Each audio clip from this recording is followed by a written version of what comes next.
Nakaupo si Don Geronimo sa isang inukit na upuang gawa sa narra sa gitnang kanyang malawak na hardin nang maramdaman niya ang isang maliit na kamay na banayad na dumampi sa kanyang noo. Sa isang mahinang bulong, binitawan ni Aurora ang mga salitang naging dahilan upang mapatakip sa sariling bibig si Carmen, ang kanilang kasambahay na nakatayo sa di kalayuan dahil sa matinding pagkabigla. Naramdaman ni Geronimo ang init ng maliit na kamay ng bata sa kanyang balat at tila may kung anong umikot sa kanyang sikmura. Parang nakikita ang batang ito ang isang madilim na katotohanang walang sinuman ang nakapansin. At nang muling ibuka ni Aurora ang kanyang bibig upang magsalita, ang kanyang boses ay buo, matapang at walang paligoy-ligoy. Hindi po kayo nabubulag dahil sa sakit, senyor. May gumagawa po nito sa inyo, ang maring sabi ni Aurora. Ang mga salitang iyon ay bumaksak, na parang mga mabibigat na bato sa gitna ng nakabibinging katahimikan ng hardin. Naramdaman ni Geronimo ang mabilis na pagkabo ng kanyang dibdib. Walang lohika ang narinig niya, ngunit sa isang iglap, sinagot nito ang lahat ng misteryong hindi may paliwanag ng nga espesyalista nitong nakaraang 6 na buwan. Ang lahat ng bigong pagbisita sa ospital, ang mga laboratory test na laging walang malinaw na resulta, at ang bawat gabi kung saan siya ay nagigising sa matinding sakit na ulo na tila binibiyak ang kanyang bungo, lahat iyon ay nagkaroon bigla na nakakikilabot na kahulugan. Humakbang pasulong si Carmen mula sa kanyang kinatatayuan. Halatang halata ang panginginig ng kanyang kamay habang sinusubukang tawagin ang anak sa pamamagitan ng isang desperadong bulong. Aurora, halika rito ngayon din. Tigilan mo ang senyor, pakiusap ni Carmen. Ngunit ang kanyang boses ay walang anumang lakas. Isa lamang itong mahinang daing ng isang inang takot na takot sa maaring maging kahihinatnan ng kaganapan. Tuluyang binalewala ang bata ang kanyang ina at nanatiling nakatitig ng diretso sa mga mata ni Geronimo. Ang kanyang kamay ay nakapatong pa rin sa nung lalaki, isang banayad na kilos na kabaliktaran ng bigat ng kanyang isinisiwalat. Nakita ko po si Maam na may inihahalo sa pagkain ninyo, senyor. Tuwing umaga, kapag nag-almusal kayo, naglalagay po siya na puting pulbos sa inyong dalandan juice, pag-amin ni Aurora. At bawat salitang lumalabas sa kanyang bibig ay tila mas mabigat kaysa sa nauna. Naramdaman ni Geronimo ang panghihina ang kanyang matuhod kahit pa siya ay nakaupo. Imposibleng paniwalaan ang maito. Si Bianca ay asawa niya sa loob ng 12 taon. Ang babaeng sumumpa ng walang hanggang pag-ibig sa harap ng altar, ang kaysa isang tao na pinakakatiwalaan niya sa buong mundo. Siya ang babaeng umiyak kasama niya nang sabihin ng nga doktor na lumalabo ang kanyang paningin ng walang malinaw na dahilan. Bata, kailangan mong mag-ingat sa sinasabi mo. Napakabigat na akusasyon niyan, babala ni Geronimo. Nanginginig ang kanyang boses, ngunit pilit niyang pinapanatili ang kanyang compostura. Ayaw niyang maniwala. Hindi siya maaring maniwala dahil ang pagtanggap sa katotohanang iyon ay nangangahulugan na ang buong buhay niya ay isang malaking kasinungalingan. Umiling si Aurora. Ang kanyang mukha ay may bakas ng seryosong ekspresyon na hindi akma sa isang bata sa ganoong edad. Alam ko po na seryoso ito, senyor. Kaya nga po ako lumapit sa inyo. Dahil 5 taon na pong nagtatrabaho ang nanay ko rito. At palagi niyang sinasabi na mabuti, kayong tao, na tinatrato ninyo siya ng may respeto at dignidad. Hindi ko po kayang palampasin na lang ito ng ganito, paliwanag ni Aurora. May determinasyon sa kanyang tinik na nakpatikim ng tuyong laway kay Geronimo. Tuluyan nang nakalapit si Carmen. Ang kanyang mamata ay mapula at punong luha.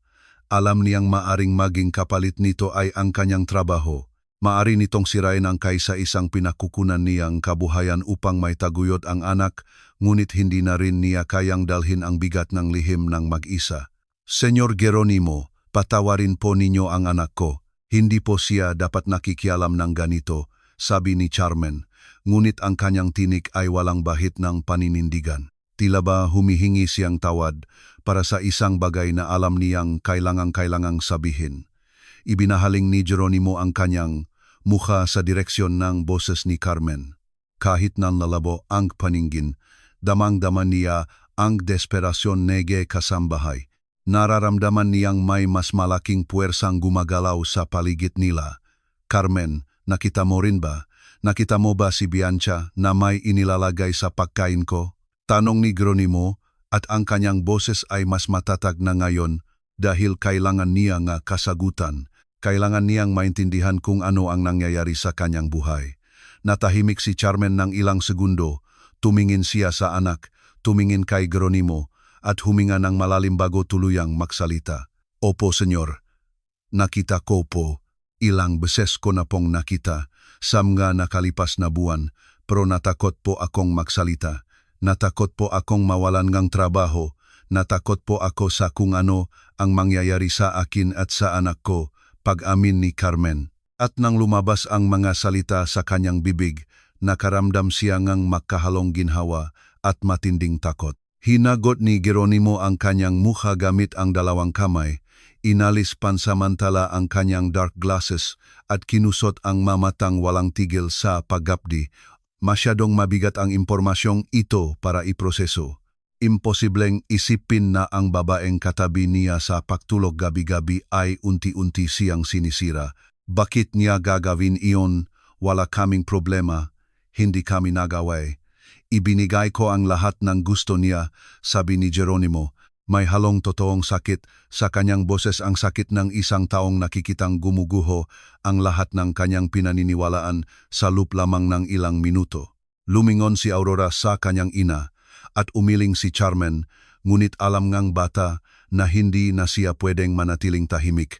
Hindi pa katapos ng nasaksihan niya sa kusina ng umagang iyon, narinig ko po siyang may kausap sa telepono minsan. Senyor, sinasabi niya sa kausap niya na malapit nang matapos ang lahat, na malapit na niyang makuha ang lahat ng matagal na niyang gusto, kwento ni Aurora.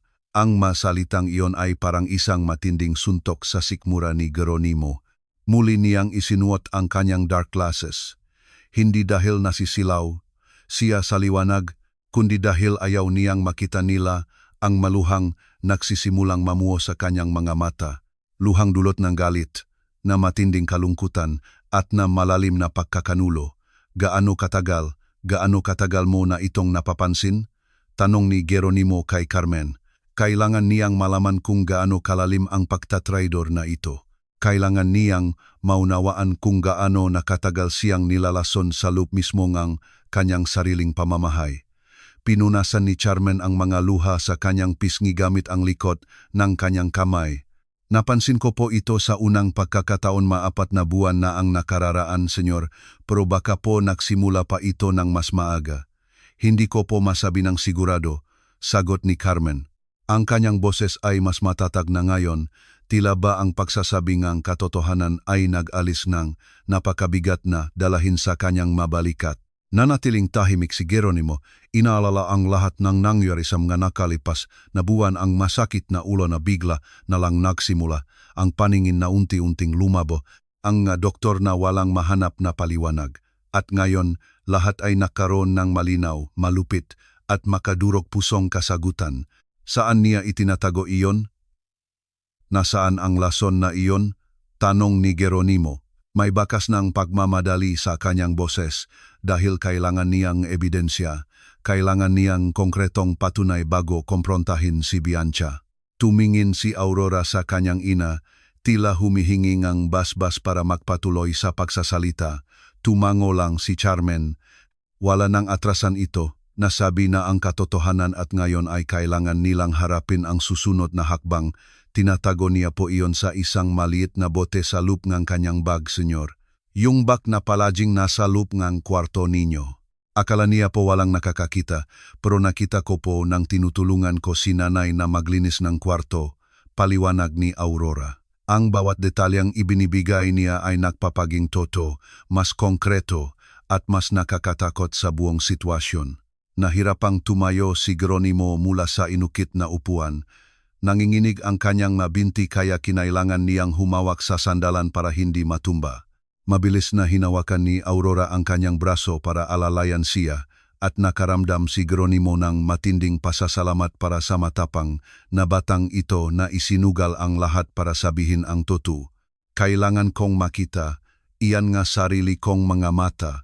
Kailangan kong makasiguro bago ako gumawang kahit ano, sabi ni Geronimo. Ang kanyang isip ay mabilis nang tumatakbo, pinaplano ang bawat hakbang na kailangan niyang gawin mula sa puntong iyon. Lumapit si Carmen at maingat na inalalayan ang kabilang braso ni Geronimo. Kaalis lang po ni Senyora Bianca para mag-grocery, senyor. Palagi po siyang umaabot ng 2 oras kapag namimili siya sa malaking supermarket. May oras po kayo para mahanap kung gusto ninyo. Impormasyon ni Carmen. May pag-aalala sa kanyang boses dahil alam niyang tumatawid sila sa isang napakadelikadong linya. Tumango si Geronimo at nagsimulang maglakad papasok sa mansyon. Nakaalalay si Carmen sa isang tabi habang mahigpit na hawak naman ni Aurora ang kabilang kamay niya. Ang 2 taong halos hindi niya lubos na kilala ay nagiging kaysa-isa niyang kakampi sa gitnang bangungot na ito. Pumasok sila mula sa likurang pinto, dumaan sa malawak na kusina kung saan araw-araw nagluluto si Carmen ng mga pagkain kinakain niya nang walang anumang pagdududa. Umakyat sila sa malapad na hagdan patungo sa 2 palapag at bawat hakbang ay tila mas mabigat kaysa sa nauna. Nang makarating sila sa pasilyo ng master bedroom, huminto muna si Geronimo, huminga ng malalim, at sinubukang ihanda ang sarili sa anumang matutuklasan niya ang pinal na kumpirmasyon na ang kanyang buong buhay ay isang kasinungalingang maingat na itinahi. Yung bag niya po palaging nasa ibabaw ng tochador, senyor, sa bandang kaliwa, malapit sa malaking salamin, pagtuturo ni Carmen. Ang kanyang boses ay isang manipis na bulong na lamang ngayon.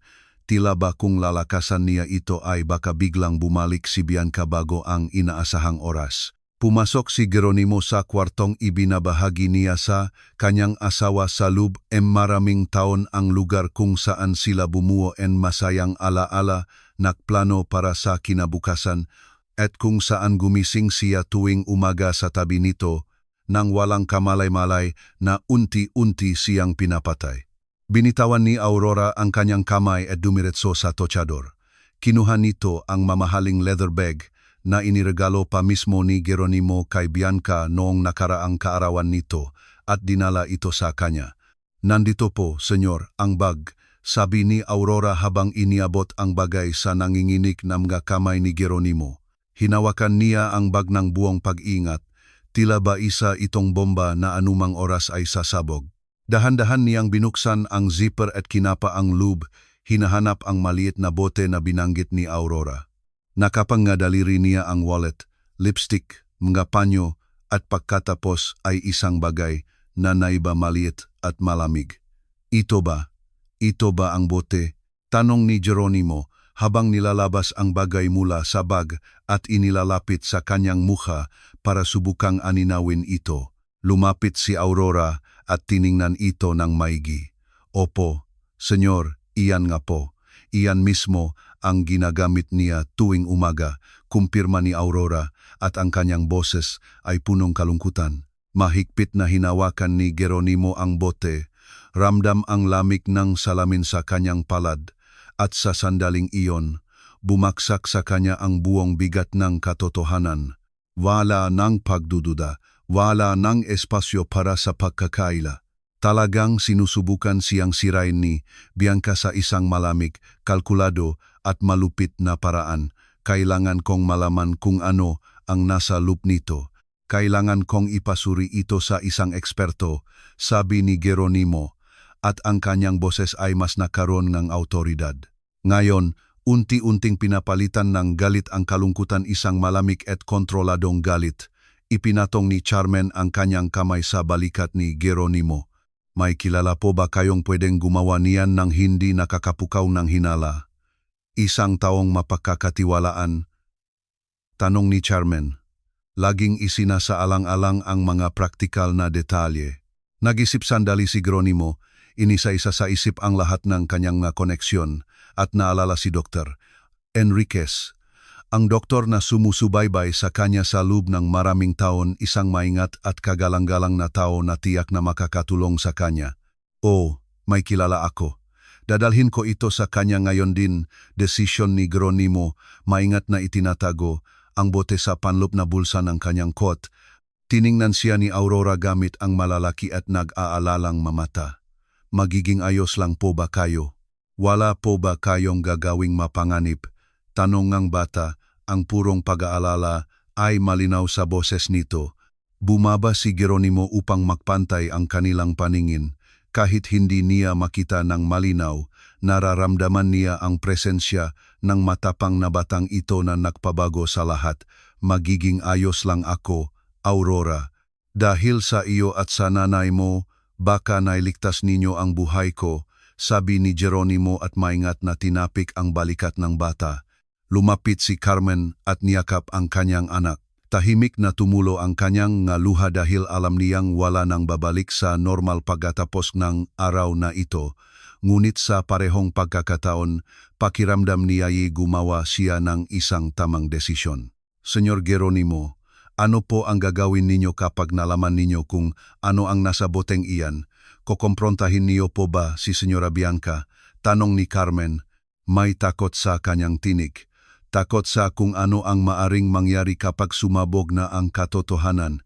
Nanatiling tahimik si Geronimo ng ilang segundo, inisip ang lahat ng posibleng senaryo, ang lahat ng magiging epekto ng desisyong kailangan niyang gawin sa mga susunod na araw. Hindi ko pa alam, Carmen. Kailangan ko munang makasiguro kung ano itong ibinibigay niya sa akin. Kailangan kong malaman kung ano mismo ang ginagawa niya sa akin at kung gaano nakatagal.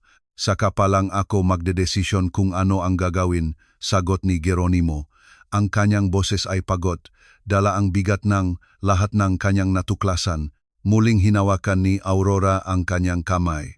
Tutulungan po namin kayo ni nanay sa kahit anong kailangan ninyo. Hindi po namin hahayaang ipagpatuloy niya ang ginagawa niya, pangako ni Aurora. Isang kahangahangang tapang ang nakmumula sa batang iyon. Pinisil ni Geronimo ang kamay niya ng may pasasalamat. Nararamdaman na nakatagpo siyang hindi inaasahang makaalyado sa mga pinakaimposibleng tao, isang kasambahay at ang anak nito, na may higit na integridad at tapang kaysa sa maraming taong nakilala niya sa negosyo. Kailangan ninyong magingat ng husto. Hindi ninyo pwedeng hayaang makahalata si Bianchang kahit ano. Kailangang manatiling normal ang lahat hanggang sa makuha ko ang lahat ng sagot na kailangan ko, babala ni Geronimo. Seryoso ang kanyang tono dahil naiintindihan niya ang panganib na sinusuong ng dalawa sa pagtulong sa kanya. Mariing tumango si Carmen. Huwag po kayong mag-alala, senyor. Kikilos kami ng normal. Walang makakahalata na kahit ano, garantiya ni Carmen at may determinasyon sa kanyang mga mata. Mabilis na ibinalik ni Aurora ang mamahaling bag sa mismong pwesto nito. Siniguro niyang walang nagbago-bago sila tuluyang lumabas ng kwarto. Tahimik silang bumabang hagdan, bawat isa ay lunod sa sariling pag-isip tungkol sa mga susunod na mangyayari. Pagdating sa kusina, huminto si Geronimo at humarap kay Carmen. Mula ngayon, huwag mong hayaang si Bianca ang maghanda ng pagkain ko ng mag-isa. Laging kang gumawa ng paraan para makalapit.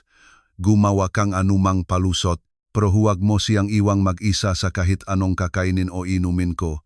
Utos ni Geronimo. Ito ay isang estratehiya para mabuhay habang tinutuklas niya ang buong katotohanan. Tumango si Carmen. Gagawin ko po iyan, senyor. Magtiwala po kayo sa akin, pangako ni Carmen. Ang kanyang boses ay buong-buo. Nakapili na siyang panig at handa siyang tapusin ito. Kinuha ni Geronimo ang susi na kotse na nasa ibabaw ng counter. Sobrang labong ang paningin niya, pero kailangan niyang makaalis. Kailangan niyang madala ang bote para ipasuri sa lalong madaling panahon. Senyor, sigurado po ba kayong kaya ninyong magmaneho? Masyado pong malabo ang mata ninyo. Nag-aalalang tanong ni Carmen nang makita kung paano kinakapa ni Geronimo ang mga bagay para lang matukoy ang direksyon. Ngumiti ng malungkot si Geronimo. Dahan-dahan lang ako. Makakarating ako sa klinika ni Dr. Enriquez. Huwag kang mag-alala, sabi ni Geronimo at lumabas mula sa likurang pinto patungo sa garahe. Sumakay siya sa kanyang kotse, inayos ang upuan, isinuot ang seatbelt at nanatiling nakaupo roon ng ilang minuto. Humihinga lang ng malalim, sinusubukang iproseso ang lahat ng nangyari sa mga nakalipas na oras. Sinusubukang unawain kung paano biglang bumaliktad ang mundo niya ng ganun kabilis. Binuhay niya ang makina at dahan-dahang lumabas ng garahe. Nakmanaho siya sa makakaling kabisado niya kahit malabo ang paningin. Kaya niyang gabayan ang sarili gamit ang memorya ng maraming taon sa pagdaan sa isang ruta. Bawat kanto, bawat traffic light, lahat ay nakatatak sa kanyang isip. Makarating siya sa klinika ni Dr. Enriquez makalipas ang 20 minuto. Ipinarada ang kotse at pumasok sa main entrance. Agad siyang namukhaan ng receptionist. Don Geronimo, may appointment po ba kayo ngayon? Tanong NG receptionist na may profesional na ngiti. Lumapit si Geronimo sa counter. Wala, pero kailangan kong makausap si Dr. Enriquez ngayon din. Emergency ito, sabi ni Geronimo. May idinidikta ang boses niya na naging dahilan para agad damputin ng receptionist ang telepono. Mabilis itong nakipag-usap sa kabilang linya at saka binaba ang telepono. Tatanggapin po kayo ni Doc ngayon. Dumiretso na po kayo sa loob. Impormasyon ng receptionist sabay turo sa pasilyo. Naglakad si Geronimo sa pasilyong kabisado na niya, kumatok sa pinto, at pumasok nang marinig ang boses ng doktor na nagpapahintulot sa kanya. Nakaupo si Dr. Enriquez sa likod ng kanyang mesa at nang makita si Geronimo, agad nitong napansin na may napakalaking problema. Geronimo, anong nangyari? Ayos ka lang ba? Tanong ng doktor. Sabay tayo at turo sa upuan para makaupo si Geronimo. Mabigat ang katawan na naupo si Geronimo, inilabas ang maliit na bote mula sa bulsa at ipinatong sa mesa sa pagitan nila. Tiningnan ng doktor ang bagay ng may kuryosidad at paggalito. Dok, kailangan kong ipasuri kung ano ang nasa loob ng boteng ito. Kailangan kong malaman kung anong kemikal ito at kung ano ang epekto nito sa katawan ng tao. Pakiusap ni Geronimo, puno ngang pagmamadali ang kanyang boses. Kinuha ni Dr. Enriquez ang bote, itinapat sa ilaw, nakita ang malinaw na likido sa loob, at naging seryoso ang kanyang mukha. Saan mo nakuha ito, Geronimo? Tanong ng doktor, bakas ang pag-aalala. Huminga ng malalim si Geronimo bago sumagot. Natuklasan kong may nagahalo nito sa pagkain ko nitong mga nakalipas na buwan at halos sigurado ako na ito ang dahilan kung bakit ako nabubulag, pag-amin ni Geronimo. At nang sabihin niya iyon ng malakas sa ibang tao sa unang pagkakataon, mas lalong naging totoo ang masaklap na katotohanan. Natahimik ang doktor ng ilang segundo, pinoproseso ang nakakagimbal na impormasyon. Sinubaybayan niya ang kaso ni Geronimo mula pa noong simula. Ipinagawa ang lahat ng posibleng laboratory tests at hindi kailanman nakahanap ng medikal na dahilan para sa progresibong pagkawala ng paningin nito. May ideya ka ba kung sino ang gagawa nito? Tanong ng doktor. Mahina na ang kanyang boses. Tila ba takot din siya sa magiging sagot. Pumikit si Geronimo ng ilang sandali. Mayroon, pero gusto ko munang makasiguro kung ano ang nasa boteng iyan bago ako gumawa ng anumang akusasyon. Sabi ni Geronimo, iniwasang magbigayng detalye. Tumango si Dr. Enriquez. Naiintindihan na napakasensitibo ngang issue para talakayin ng walang solidong ebidensya. Ipapadala ko ito sa toxicology laboratory ngayon din. Hihilingin ko ang isang kumpleto at mabilisang pagsusuri, pero baka umabot ng ilang araw bago natin makuha ang resulta. Impormasyon ng doktor, maingat na ibinabalot ang bote sa isang plastic bag na para sa mga ebidensyang medikal. Sumandal paharap si Geronimo sa upuan. Doc, base sa karanasan ninyo, sa mga nakita ninyong sintomas ko nitong manakaraang buwan, ano sa tingin ninyo ito? Tanong ni Geronimo. Nakahanap ng kahit anong sagot kahit pa hindi pinal. Bumuntong hininga si Dr. Enriquez, isinuot ang kanyang salamin at tumingin ng seryoso kay Geronimo. Maraming kemikal ang pwedeng magdulot ng unti-unting pagkawala ng paningin kung ibinibigay ng paunti-unti sa paglipas ng panahon. Ilang heavy metals o mga partikular na lason, pero magiging tapat ako sa iyo. Kung may taong sadyang ginagawa ito sa isang kalkuladong paraan, alam ng taong iyon ang ginagawa niya, paliwanag ng doktor. Ang masalitang iyon ay nagdulot ng kilabot sa gulugot ni Geronimo. Hinagot ni Geronimo ang kanyang mukha, nararamdaman ang matinding pagod at bigat ng lahat. At may lunas ba? Kung sakaling ito nga ang naisip natin, may babalik pa ba ang pinsalang nagawa na? Tanong ni Geronimo. Ito ang katanungang pinakakinatatakutan niya. Natahimik ang doktor ng ilang sandali, pinipili ng maingat ang mga salita. Depende sa kemikal at kung gaano katagal kang na-expose dito. Sa ilang kaso, posibleng may balik o kahit papaano'y mapigilan ang paglala. Pero sa ibang kaso, ang pinsala ay permanente, tapat na sagot ng doktor. Nakaramdam si Geronimo ngang bikik sa lalamunan. Ang posibilidad na hindi na kailanman manumbalik ang kanyang paningin ay nakapangingilabot, ngunit alam niya ring kailangan niyang mag-focus sa paghahanap ng katotohanan muna. Gaano katagal bago lumabas ang resulta sa laboratorio? Tanong ni Geronimo. Ibinabalik ang usapan sa mas praktikal na aspeto. Tumingin ang doktor sa kanyang relo. Tatawagan ko ngayon din ang laboratorio at hihilingin na gawin itong pinakamataas na prioridad. Kung sweswertehin, magkakaroon tayong paunang resulta sa loob nga 48 oras, sabing doktor habang inaabot ang telepono. Tumayo si Geronimo. Salamat, Dok. Hindi ninyo alam kung gaano kalaga ito sa akin.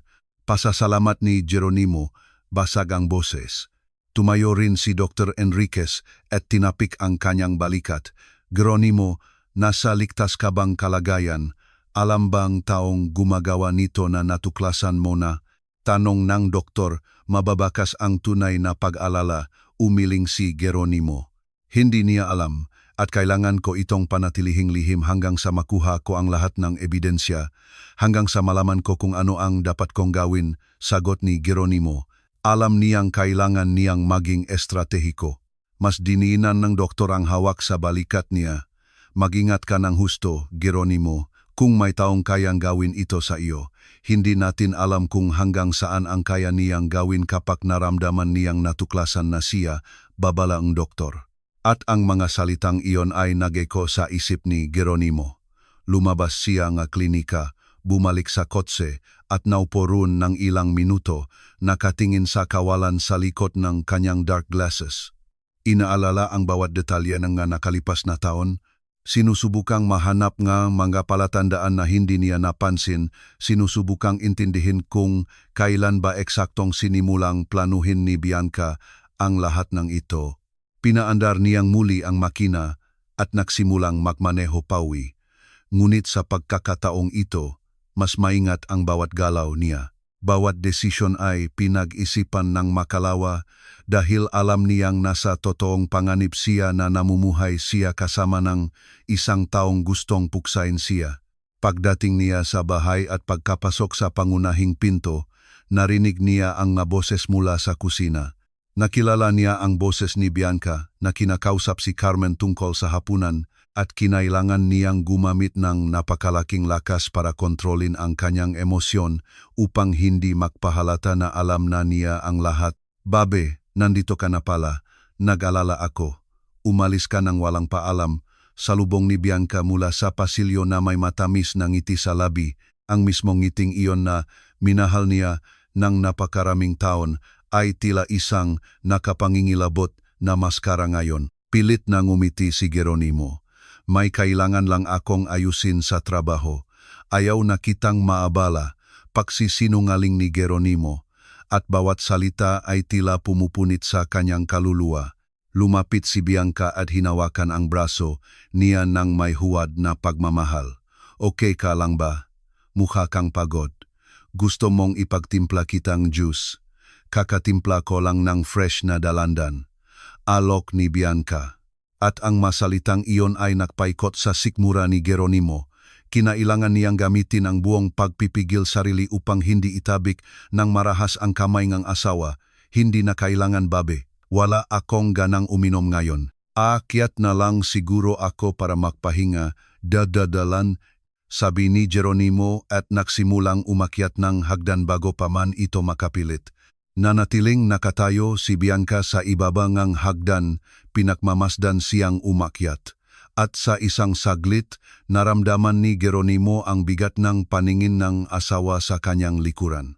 Pakiramdam niya ay pinag-aaralan nito ang bawat galaw niya, naghahanap ng palatandaan na may alam siya. Pumasok siya sa kwarto at nilok ang pinto. Naupo siya sa kama at inalis ang dark glasses. Matinding kinusot ang kanyang mukha. Sinusubukang panatilihin ang kanyang katinuan sa gitna ng matinding kaguluhang ito. Sinusubukang planuhin ang mga susunod na hakbang ng may kalinawan. Kinuha niya ang cellphone at nagpadala ng mensahe kay Carmen dahil ngayon magkakampi na sila sa tahimik na digmang ito.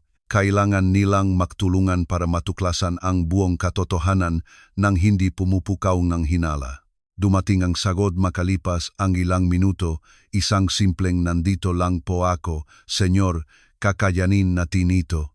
At ang mga simpleng salitang iyon ay nagbigay ng kaunting ginhawa kay Geronimo sa gitna ng matinding desperasyon.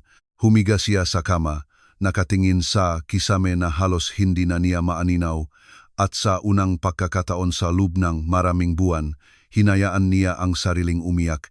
Umiyak para sa buhay na ninakaw sa kanya, para sa tiwalang winasak, para sa madilim na kinabukasang naghihintay sa kanya. Ngunit umiyak din siya dahil sa galit, isang galit na lumalaki sa kanyang dibdib at tiyak na mangangailangan ang pagkakataon upang sumabog. Sa ibaba sa kusina, masayang naghahandang hapunan si Bianca, walang kamalay-malay na ang palasyo nga barahang maingat niyang itinayo ay malapit ng gumuho. Wala siyang ideya na may dalawang saksi na nakakita ang lahat at ngayon ay nasa panik na ni Geronimo. Tahimik na naghihiwang ang ngagulay si Carmen, pinakmamasdan ang bawat galaw ni Bianca ng may bagong antas ng tensyon. Napapansin niya ang mga detalyeng dati ipinalalampas niya lang kung paano nito ihiwalay ang ilang sangkap, kung paano nito ihanda ang ilang pagkain sa kakaibang paraan kapag inaakala nitong walang nakatingin. Mas maagang umuwi si Aurora na may palusot na gagawang takdang aralin, ngunit bago ito umalis, mahigpit nitong niyakap ang kanyang ina at bumulong, "Ginawa natin ang tama, Nay, natulungan natin siya." At tumango si Carmen, pinipigilan ang mga luha. Bumaksak ang gabi sa mansyong iyon na tila normal sa panlabas ngunit nagtatago ngang napakalagim na lihim sa loob. At bawat tao roon ay gumaganap ng papel na kukunwaring normal habang pinaplano ang mga susunod na galaw sa mapanganib na larong kabubukas pa lamang. Kakaunti lang ang kinain ni Geronimo, nagdahilan siyang walang gana at pinanood si Bianca na ihanda ang bawat pinggan nang may pag-ingat na ngayon ay naunawaan niyang isang kalkuladong plano. Laging malapit ito sa pagkain niya, laging nagpipresentang mag-serve, laging nakasuot ng ngiting hindi umabot sa mga mata. Pagkatapos ng hapunan, muli siyang umakyat at nagkulong sa study room sa dahilan na kailangan niyang magtrabaho. Naupo siya roon sa dilim, naghihintay, nagpaplano. Iniisip ang bawat susunod na hakbang ng may katumpakan ng isang taong alam na nasa gitna siyang laro kung saan ang kaunting pagkakamali ay kapalit ng lahat. Nag-vibrate ang cellphone. Isang mensahe mula kay Dr. Enriquez na nagpapabatid na nasa laboratorio na ang sample at humingi siya ng pinakamabilis na pagsusuri. Nagbigay itong pag-asa kay Geronimo, pag-asang malapit na siyang makaroon ng matibay na ebidensya at makakakilos na siya. Tumingin siya mula sa bintana ng study room pababa sa hardin, ang mismong hardin kung saan ilang oras lang ang nakalipas, isang matapang na bata ang nagbago ngang lahat ng hawakan nito ang kanyang nu at sabihin ang totu. Nakaramdam siyang utang na loob kina Aurora at Carmen, dalawang taong halos hindi niya kilala, pero isinugal ang lahat para sa kanya. Sa kusina, tinatapos ni Carmen ang pahuhugas ng pinggan. Bahagyang nanginginig ang kanyang nga kamay dahil alam niyang simula sa gabing ito, mag-iba na ang lahat. Nakapili na siyang panik sa labang ito at wala ng atrasan. Dumaan si Bianca sa kusina, binati siya nga magandang gabi na may kasamang huwat na ngiti at umakyat sa kwarto. Walang ideya si Bianca na alam ng kanyang kasambahay ang lahat. Walang ideya na ang lalaking pilit niyang sinisira nitong mga nakaraang buwan ay sa wakas ay nakaalam ng totoo. Narinig ni Geronimo ang mga yabag ni Bianca sa pasilyo, narinig niya ang pagpasok nito sa kwarto, at narinig niya ang pagtawag nito sa kanya. Sumagot siya na marami pa siyang tatapusing trabaho at maaari na itong maunang matulog. Ito ang magiging una sa napakaraming gabi na iwasan niyang matulog sa tabi nito hanggat wala pa siyang mga sagot. Mabagal na lumipas ang mga oras. Naging tahimik ang buong bahay. Ang bawat isa ay nasa kani-kanilang kwarto. Nag-isip sa manangyari ng araw na iyon at nakpaplano siyang susunod. At nang sumapit ang hating gabi, hinayaan din ni Geronimo ang sariling humiga sa sofa ng study room. Masyado ng pagod para mag-isip pa. Ipinikit niya ang kanyang mata at sinubukang matulog.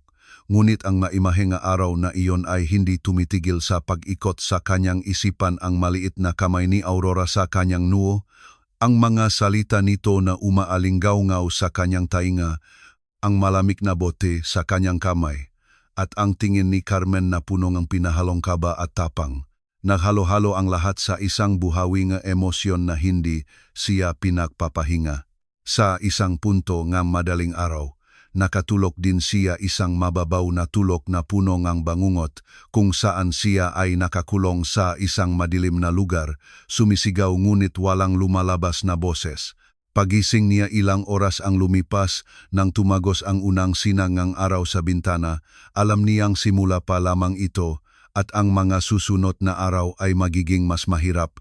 Bumaba siya para mag-almusal, pilit na kumikilos ng kasing normal hanggat maari.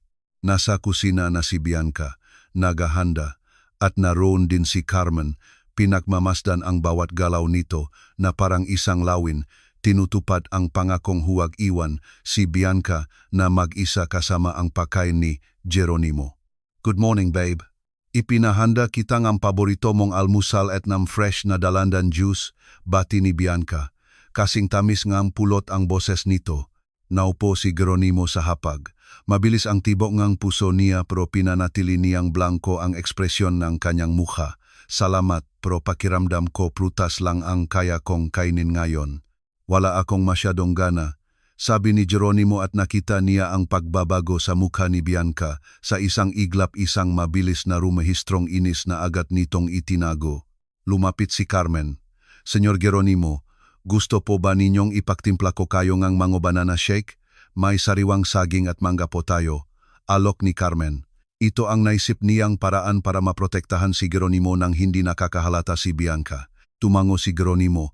"Maganda iyan, Carmen. Salamat," pagtanggap ni Geronimo at nakita niyang kumagat sa labi si Bianca bilang pagpipigil ng inis. Habang naghahandang shake si Carmen, tinitiyak na ang lahat ng sangkap ay ligtas at nakikita ni Geronimo na kunwaring nagbabasa ng diaryo si Geronimo gamit ang kanyang dark glasses. Ngunit ang pinagmamasdan niya si Bianca, pinag-aralan ang bawat galaw at ekspresyon nito. Sinusubukang intindihin kung sino ba talaga itong babaeng kasama niya sa buhay ganito katagal. Nag-vibrate ang cellphone niya sa bulsa, isang mensahe mula kay Dr. Enriquez. Magkakaroon na sila ng inisyal na resulta bago matapos ang araw. Ang balitang iyon ay lalong nakpabilis sa tibok ng puso ni Geronimo dahil malapit na niyang malaman kung ano ang eksaktong ginagamit ni Bianca laban sa kanya. Malapit na siyang makaroon ng matibay na ebidensya. Naupo si Bianca sa tabi niya, hawak ang sariling kape. Ipinatong nito ang kamay sa ibabaw ng kamay ni Geronimo. "Isang kilos na dapat sa tihu, may nangyari ba na dapat kong malaman?" tanong ni Bianca. May kung anong suspetsa sa boses nito, isang banayad na pagdududa na agad nakuha ni Geronimo. Pilit siyang ngumiti at hinawakan pabalik ang kamay ng asawa. Kahit bawat himaymay ng kanyang katawan ay sumisigaw na lumayo rito. Pagod lang ako, iniisip itong problema ko sa mata. Yun lang, pagsisinungaling ni Geronimo. Naging mas madali itong sabihin kaysa inaasahan niya. Pinag-aralan ni Bianca ang mukha niyang ilang segundo na para bang sinusubukang basahin ang isip niya at pagkatapos ay ngumiti rin, magiging maayos din ang lahat, babe. Malalaman din natin kung anong dahilan nito at gagaling ka, sigurado ako, sabi ni Bianca. Ang masalitang iyon ay parang pinakamalupit na kabalintuna ang narinig ni Geronimo. Inilapag ni Carmen ang shock sa harap ni Geronimo. At nang hindi nakatingin si Bianca, nagbigay nga maliit na tango si Carmen, ipinapahiwatig na kontrolado niya ang lahat, na nabantayan niya ang bawat sangkap na napunta sa inumin. Ininom ito ni Geronimo ng dahan-dahan, ninanamnam ang matamis at natural na lasa ng prutas. Ito ang kauna-unahang pagkakataon sa loob ng ilang araw na kumain siya ng may buong kumpiyansa na hindi siya nalalason. Lumbipas ang araw na iyon sa isang nakakapasong kabagalan, bawat oras ay parang isang kawalang hanggan. Habang naghihintay ng resulta mula sa lab, nagunwaring nagtatrabaho si Geronimo sa kanyang study room, nagunwaring seryoso sa papeles at kontrata, habang ang totoo ay nakatutok lang ang isip niya sa isang bagay. Pagsapit nga alas 5 hapon, tumunok ang kanyang cellphone. Si Dr. Enriquez. Agad itong sinagot ni Geronimo, mabilis na nilok ang pintong study room bago magsalita. Doc, may resulta na ba? Tanong ni Geronimo, tensyonado ang kanyang boses. Sa kabilang linya, huminga ng malalim si Dr. Enriquez bago magsalita. Geronimo, kailangan mong pumunta rito ngayon din. Dumating na ang resulta at mas malala pa ang natuklasan natin kaysa sa inaasahan ko. Kailangan mo itong marinig ng personal at kailangan nating magdesisyon agad kung ano ang gagawin dahil nasa seryosong panganib ang buhay mo. Binaba ni Geronimo ang telepono habang nanginginig ang mga kamay. Ang masalitang doktor ay patuloy na nag-echo sa isip niya na parang isang nakakabinging alarma. Kinuha niya ang susing ang kotse at bumaba nga hagdan habang pilit na pinapakalma ang sarili. Nasa sala si Bianca, nagbabasa ang magazine at iniangat ang tingin ng dumaan siya. Saan ka pupunta ng ganitong oras? Tanong ni Bianca. At may himig sa boses nito na hindi lang basta kuryosidad. Huminto si Geronimo ng isang segundo, kinokontrol ang bawat kalamnan sa mukha para hindi magpakita ng anumang emosyon. Kailangan kong bumalik sa klinika. Gustong ulitin ni Dr. Enriquez ang ilang tests. Sagot ni Geronimo at lumabas ng pinto bago pa ito makapagtanong muli. Ang bayahe papuntang klinika ay tila walang katapusan. Bawat pulang ilaw sa trapiko ay isang torture. Bawat minutong lumilipas ay mas nagpapabigat sa kaba sa kanyang dibdib.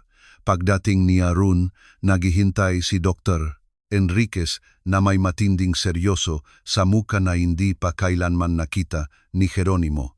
Maupo ka, Geronimo. Kailangan mong ihanda ang sarili mo sa sasabihin ko, sabi ngang doktor.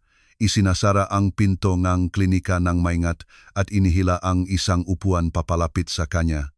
Inalis ni Geronimo ang dark glasses niya. Ang mga mata niya'y mapula sa puyat at pag-aalala.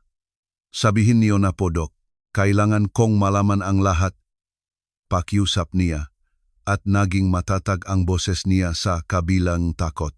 Binuksan ni Dr. Enriquez ang isang folder na naglalaman ng mga papeles mula sa laboratorio at itinuro ang mga numero at medical terms na halos hindi maaninaw ni Geronimo.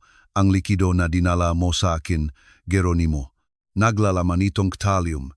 Isa itong heavy metal, labis na nakakalason, at kapag ibinigay sa maliliit na dosis sa mahabang panahon, nagdudulot ito nga eksaktong nga sintomas na nararanasan mo, unti-unting pagkabulag, matinding sakit ng ulo at panghihina ng kalamnan. At kung patuloy itong papasok sa sistema mo, hahantong ito sa mas nakamamatay na resulta, paliwanag ng doktor. At bawat salita ay bumaksak na parang hatol ng kamatayan. Naramdaman ni Geronimo ang pagkawalan ng hangin sa kanyang ngabaga ng ilang sandali. Alam na niyang lason ito, pero ang marinig ang kumpirmasyon ay naging sobrang totoo nito. Gaano karaming oras pa ang mayroon ako? Ibig kong sabihin, kung titigil ako sa paglunok nito ngayon, gagaling ba ako? Tanong ni Geronimo. Iyon ang pinakamahalagang tanong sa sandaling ito. Mahigpit na hinawakan ng doktor ang balikat niya. Ang magandang balita ay maaga mo itong natuklasan. Ang pinsala sa paningin mo ay maaaring may balik ng bahagya sa pamamagitan ng tamang paggagamot. Pero kailangan mong ihinto agad ang anumang pag-inom ng kemikal na ito at simulan agad ang proseso and detoxification, sabing doktor. Nagbibigay ng pag-asa sa kabila ng kalubhaan ng sitwasyon. Huminga ng malalim si Geronimo, nakaramdam ng pinahalong ginhawa at galit. Ginhawa dahil alam niyang may pag-asa pa siyang gumaling. Galit dahil pinagtaksilan siya ng ganun kalupit at kalkulado. May sapat na akong ebidensya ngayon, Dok. Nasa akin ang mga resulta ng lab. May mga saksi ako na nakakita kay Bianca na inilalagay ito sa pagkain ko. Pwede na ba akong dumiretso sa pulisya? Tanong ni Geronimo. Mas buo ang boses ngayon dahil alam niya ang dapat niyang gawin. Tumango ang doktor. May sapat kang katibayan para sa attempted murder, pero Geronimo, kailangan mong magingat. Kung malaman niya na buko na siya bago ka pa nasa ligtas na lugar, hindi natin alam kung ano ang pwede niyang gawin, babalan doktor. Purong pag-aalala ang laman ng mga salitang iyon.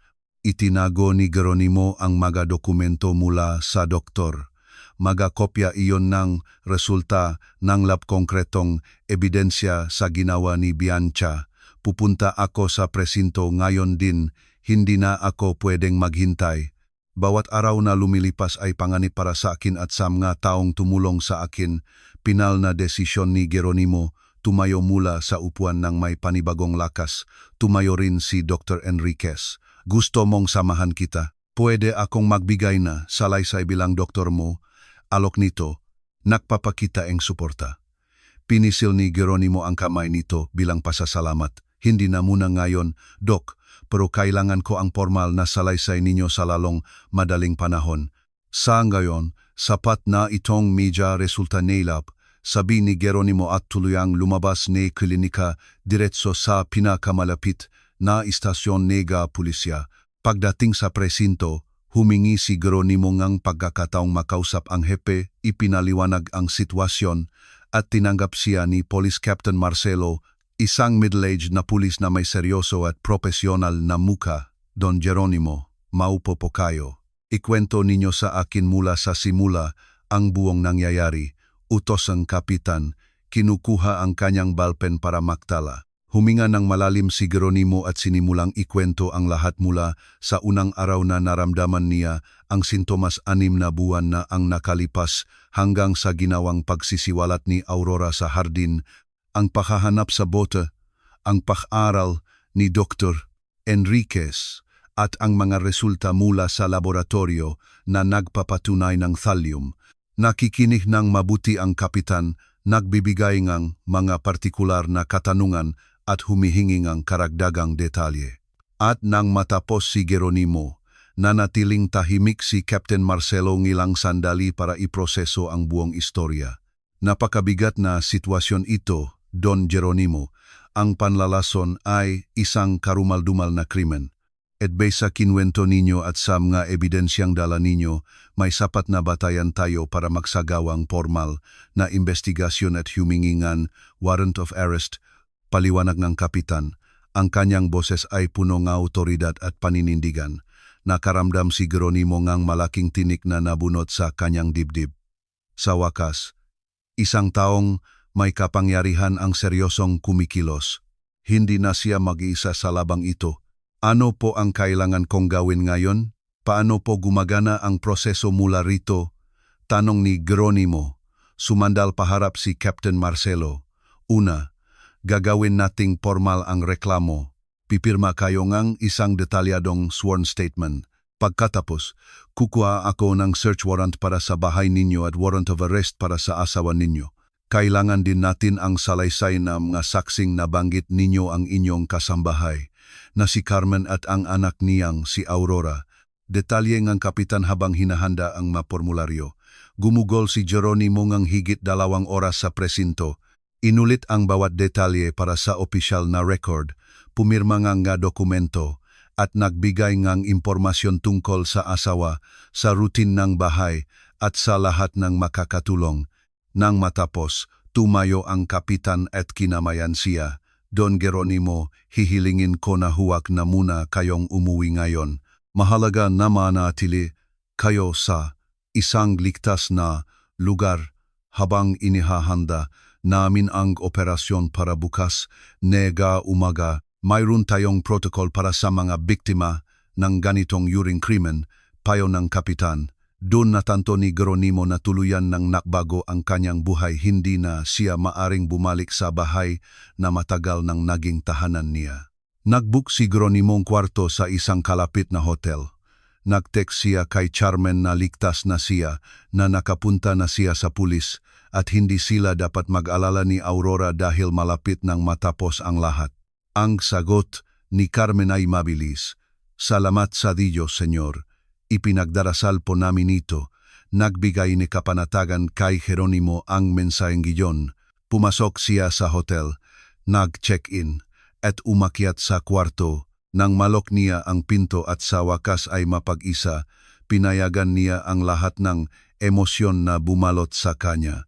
Umiyak siya dahil sa ginhawa, galit, lungkot, at pasasalamat. Umiyak siya para sa lahat ng nawala sa kanya at sa lahat ng may pag-asa pa niyang mabawi. Tiningnan niya ang kanyang cellphone at nakita ang maraming missed calls mula kay Bianca at mga text na nagtatanong kung nasaan siya, nagkukunwaring nag-aalala, at bawat kasinungalingan ay nagdadala ng mas malalim na pagkasuklam. Hindi siya sumagot. Pinatay niya ang cellphone at pinilit na magpahinga. Eksaktong alas 7 ngang umaga kinabukasan nang tumawag si Captain Marcelo. Magsisimula na ang operasyon. Sa loob ng ilang minuto, darating na ang mga autoridad sa mansyon ni Geronimo upang isilbi ang search at arrest warrants. Gustong nandun si Geronimo. Gusto niyang masaksihan ang lahat. Gusto niyang tumitig sa mga mata ng asawa kapag nalaman na nito ang totoo. Pumayag ang kapitan sa kondisyon na mananatili lang si Geronimo sa loob ng kotse hanggang sa maging ligtas na ang lahat. Nang dumating sila sa tapat ngang bahay, nakita ni Geronimo ang 3 mobile ng pulis na nakaparada. Bumaba ang mga pulis at pumwesto. Nagdoorbell ang kapitan at binuksan iyon ni Carmen na may gulat na mukha. Magandang umaga, Mrs.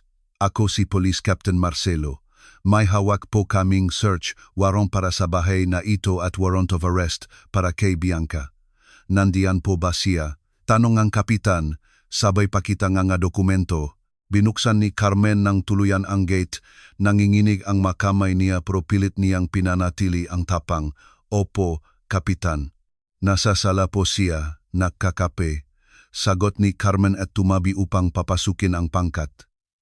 Mula sa kotse, nakita ni Geronimo ang lahat ang pagpasok ng mga pulis at makalipas ang ilang minuto, ang paglabas kay Bianca ng nakaposas.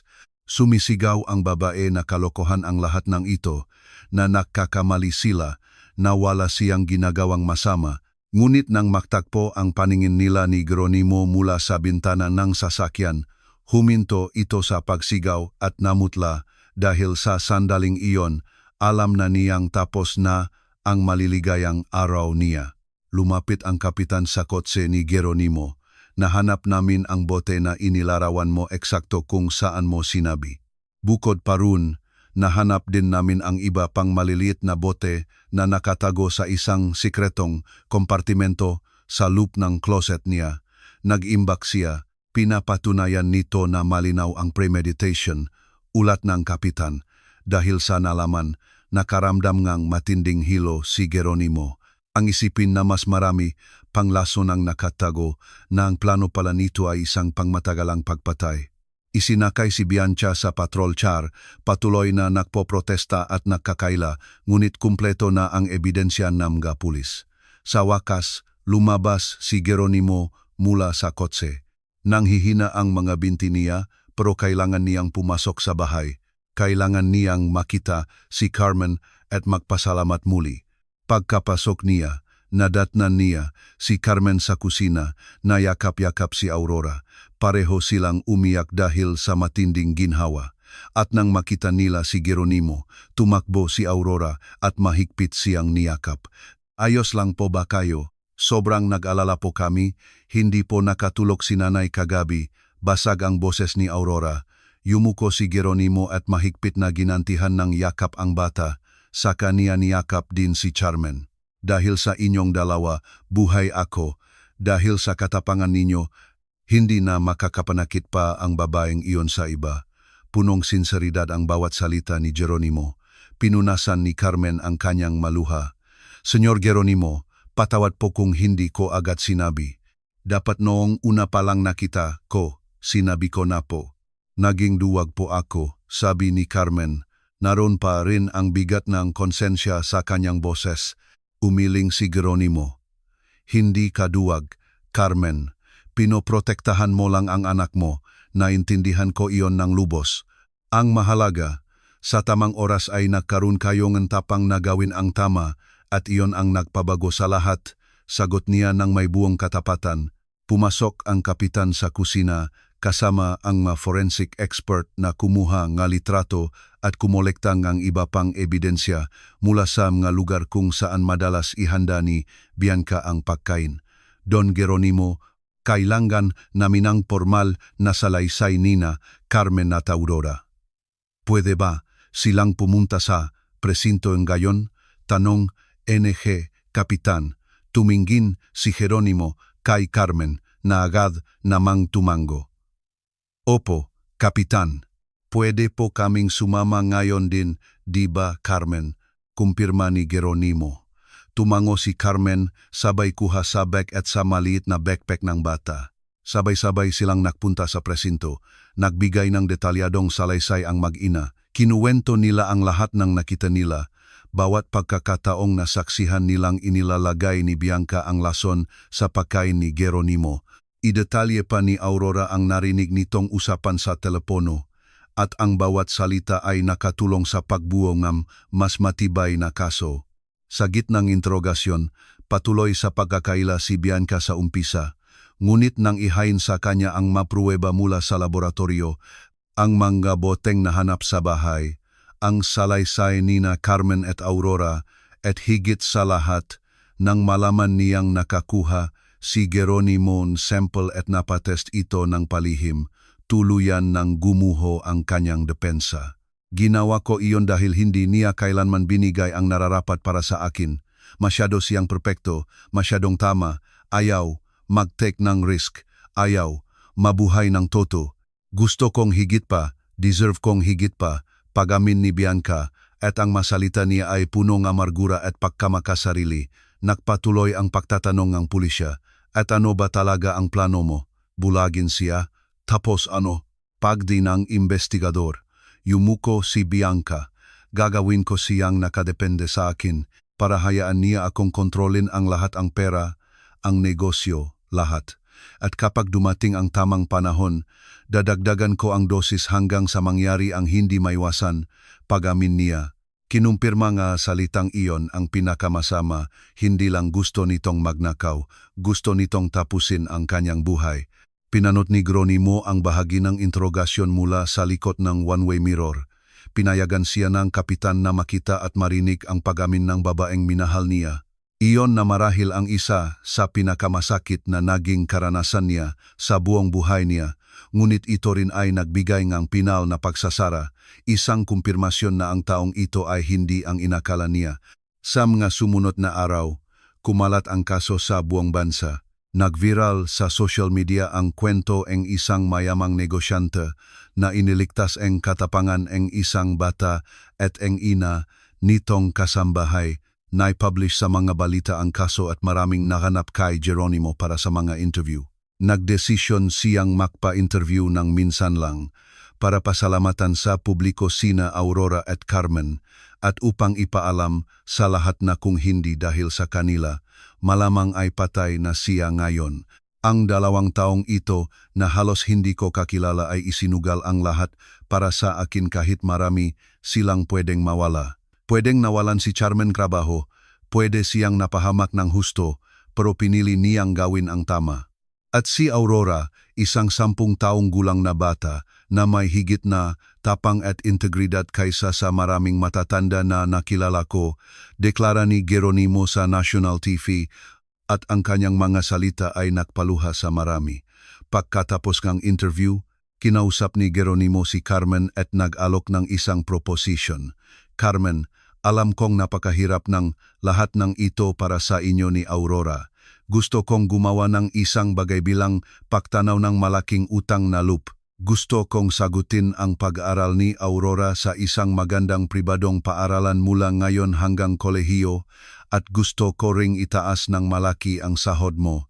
Niligitas ninyo ang buhay ko at mas marami pa kayong deserve kaysa dito. Puno ni sinseridad na loki ni Geronimo. Nagsimulang umiyak si Carmen at napahawak sa mukha habang pinipigilan ang emosyon. Senyor Geronimo, hindi ko po ginawa iyon para humingi ng kapalit. Ginawa ko po iyon dahil iyon ang tama. Palagi po kayong naging mabuti sa akin at sa anak ko. Nanginginig ang boses na sagot ni Carmen. Hinawakan ni Geronimo ang kamay niya ng may pagmamahal. Alam kong hindi kayo naghihintay ng pabuya. At iyon mismo ang dahilan kung bakit gusto kong gawin ito. Dahil alam kong galing sa puso ang ginawa ninyo. Hayaan ninyo akong gawin ito para sa inyo, parang awa ninyo na pagpupumilit ni Geronimo. At sa wakas ay pumayag si Carmen, niyakap niya ng mahigpit ang lalaki habang patuloy sa pag-iyak dahil sa pasasalamat. Agad na nagsimula ang detoxification treatment ni Geronimo pagkatapos ng pag-aresto kay Bianca. Dumaan siya sa maraming proseso upang maalis ang thallium sa kanyang sistema, uminom nga partikular na gamot at patuloy na nagpa-check up sa mga espesyalista at unti-unti siyang nakaramdam ng pagbuti nga pakiramdam. Ang kanyang paningin na halos mawala na ay nagsimulang magpakita ngang senyales ngang pagaling. Drastikong nabawasan ang matitinding sakit ng ulo at unti-unting bumalik ang lakas ng kanyang makalamnan. Matapos ang 3 buwan ng masinsinang gamutan, kinumpirma nga doktor na nabawi niya ang 70% ng kanyang paningin at sa paglipas kang panahon ay mas gagaling pa ito. Napakaswerte mo, Geronimo. Kung nahuli ka pang ilang linggo, permanenteng mabubulag ka na at baka mas malala pa, sabi ni Dr. Enriquez sa isa sa ma-check-up. Lalo nitong ipinabatid kay Geronimo kung gaano kalaki ang utang na loob niya kina Aurora at Carmen. Mabilis na umusad ang kasong kriminal laban kay Bianca. Matibay at hindi matatawaran ang mga ebidensya. Formal siyang kinasuhan ng frustrated murder, illegal possession of toxic substances at iba pang kaugnay na krimen. Naganap ang pailitis 6 na buwan matapos ang pag-aresto. Tumestigo si Geronimo. Tumestigo si Carmen. At buong tapang na nagbigay kanyang patutuwe si Aurora. Pagkatapos ng 3 araw na pagdinig, nagbaba ng hatol ang husgado ng walang pag-aalinlangan, guilty. Nahatulan si Biancang 16 na taon sa bilangwan na walang karapatang mag-apply para sa parole sa unang 8 taon. Mahigpit pero patas ang hatol kung isa sa alang-alang ang bigat ng kanyang kasalanan at ang patunay na planadong pagpatay. Nang basahin ang hatol, nakaramdam si Geronimo ngang makahalong kaluwagan at kalungkutan. Kaluwagan dahil sa wakas ay sarado na ang kabanata.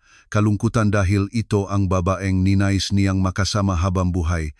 Matapos ang paglilitis, dahan-dahang binuo ni Geronimo ang kanyang buhay. Bumalik siya sa pagtatrabaho, sa pamamahala ng kanyang mga negosyo, at muling gumawa ng maplano para sa hinaharap, pero ngayon ay may mas malinaw at ibang pananaw na siya mas maingat sa mga tao, mas mapagmatiyag, at mas mapagpasalamat sa mga maliliit na bagay. Pumasok si Aurora sa pinakamagandang pribadong eskwelahan sa siyudad.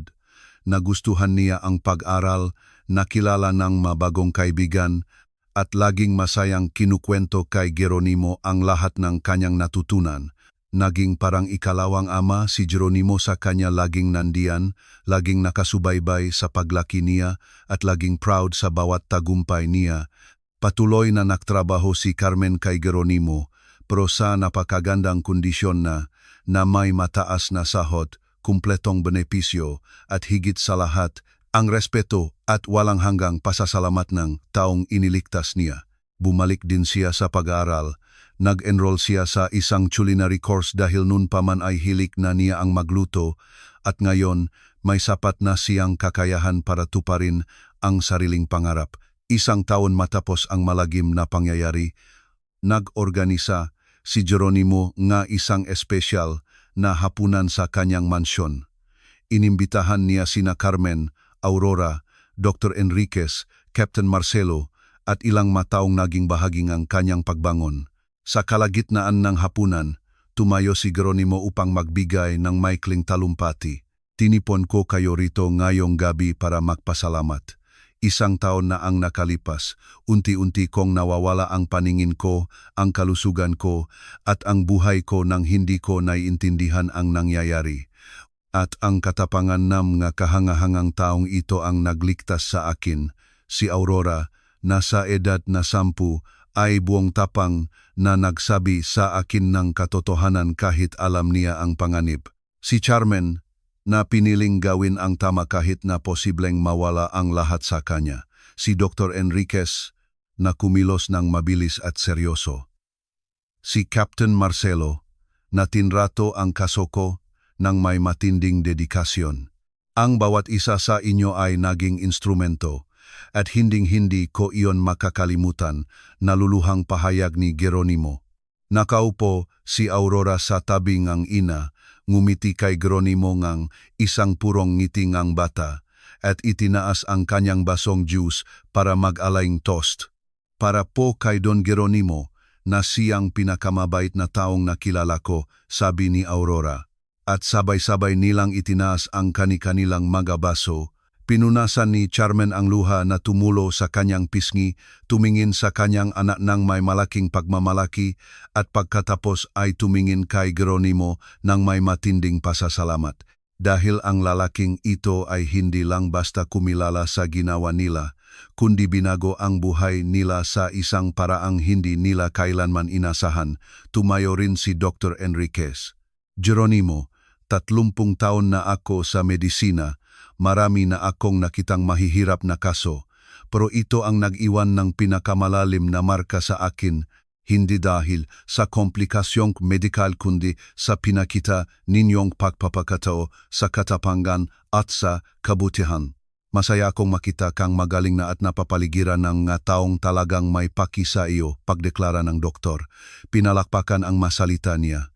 Gusto rin magsalita ni Captain Marcelo. Tinuruan akong kasong ito na huwag manghusga base sa panlabas na anyo na kung minsan ang kasamaan ay nasa pinakahindi inaasahang lugar at ang kabutihan ay nagmumula rin sa mataong hindi mo inaasahan. Ang tapangang batang ito at ng kanyang ina ay dapat maging halimbawa para sa ating lahat, sabi ng kapitan.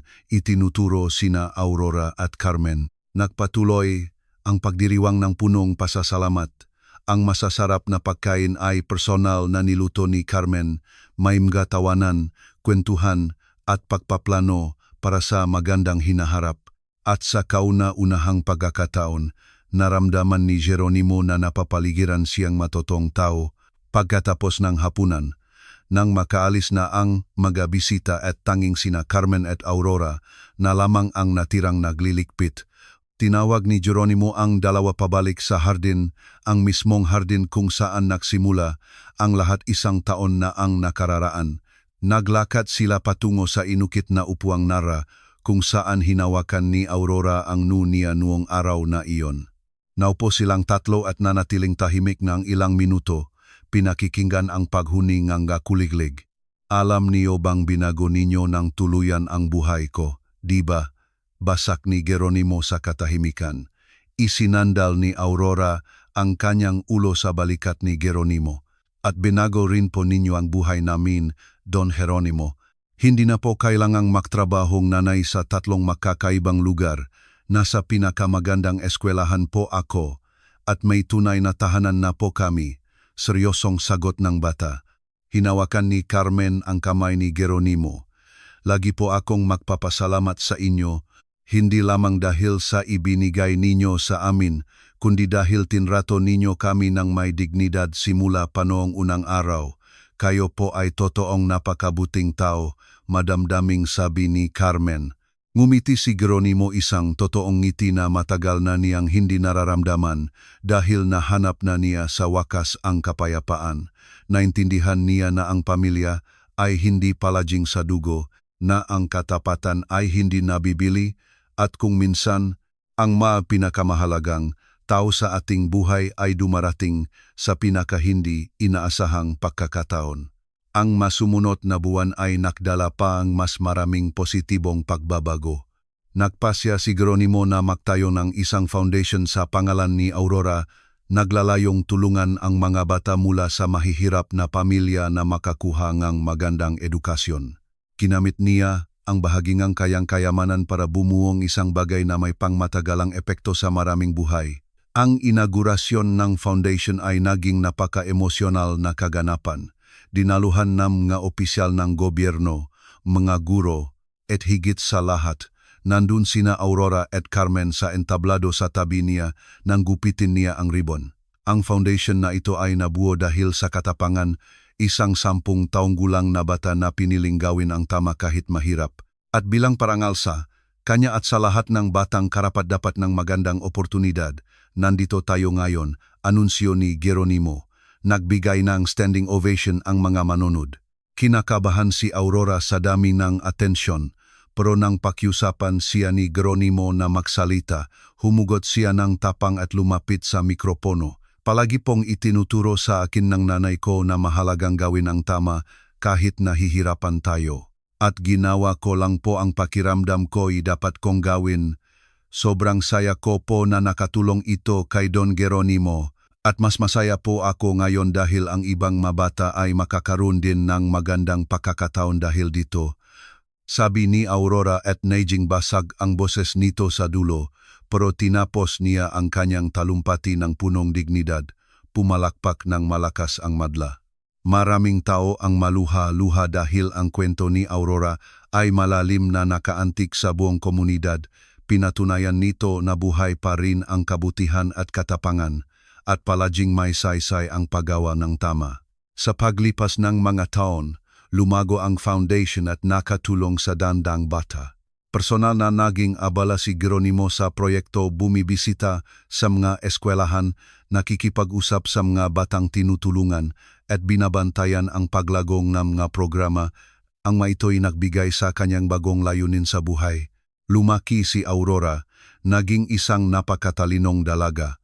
Laging nangunguna sa klase at laging nanatiling mabait at mapagpakumbaba sa kabilang lahat ng pribilehyong mayroon siya ngayon. Hindi niya kailanman nakalimutan kung saan siya galing, ang pinahirapan ng ina, at iyon ang nagpanatili sa kanyang mapa sa lupa. Nakapagtapos si Carmen sa culinary arts at nakapagbukas ang sarili niyang maliit na restaurant sa tulong ni Geronimo, isang paboritong lugar na kinagiliwan sa buong siyudad dahil sa masarap nitong pagkain at mainit na pag-aasikaso. Natupad ang isang pangarap na dati-rati imposible. Hindi na muling nag-asawa si Geronimo, hindi na siya kailanman nagtangkang magtiwala sa ibang tao sa ganoong paraan, ngunit hindi siya mag-iisa. Mayroon siyang Aurora at Carmen bilang pinili niyang pamilya. May mga toto siyang kaibigan, may layunin, may kapayapaan. Halos kumpleto nang bumalik ang paningin niya sa tulong ng tuloy-tuloy na gamutan. Tinuring itong isang malaking success story ang mga doktor at alam ni Geronimo na nangyari lang ito dahil nagsalita si Aurora noon sa hardin. 5 taon matapos ang lahat, sa isang maaliwalas na araw, nakaupo si Geronimo sa mismong inukit na upuang narra, nagbabasa ang libro at hindi na gumagamit ng dark glasses. Sobrang laki nga inayos ng mata niya kaya malinaw na siyang nakapagbabasa ngayon. Tumakbo palapit sa hardin si Aurora, ngayon ay 15 taong gulang na matangkad, maganda at punong sigla. Don Geronimo, nakapasa po ako sa entrance exam. Nakuha ko po ang full scholarship sa med school. Sigaw ni Aurora habang patalon-talon sa tuwa. Agad na tumayo si Geronimo at niyakap ang dalagang nagligtas sa buhay niya. Ramdam ang umaapaw na pagmamalaki sa naging pahubog ng pambihirang batang ito. Alam kong kaya mo iyan, espesyal kang bata. Aurora, noon pa man, sabi ni Geronimo, damang-dama ang emosyon sa boses. Dumating din si Carmen, naluluha rin, at silang tatlo ay nagyakapan doon mismo sa hardin. Sa mismong lugar kung saan nagsimula ang lahat, kung saan binago ng isang matapang na bata ang tadhana, nilang lahat sa pamamagitan lamang ng simpleng pagdamping ang kamay sa noo at pagsasabing ang katotohanan. Ang kwentong iyon ay maaring nagtapos sa trahedya, maaring tuluyang nabulag si Geronimo, maari siyang namatay. Maaring nagtagumpay si Bianca sa nakagigimbal niyang plano, pero ang tapang ng isang bata at ang integridad ang isang ina ang nagbago sa lahat.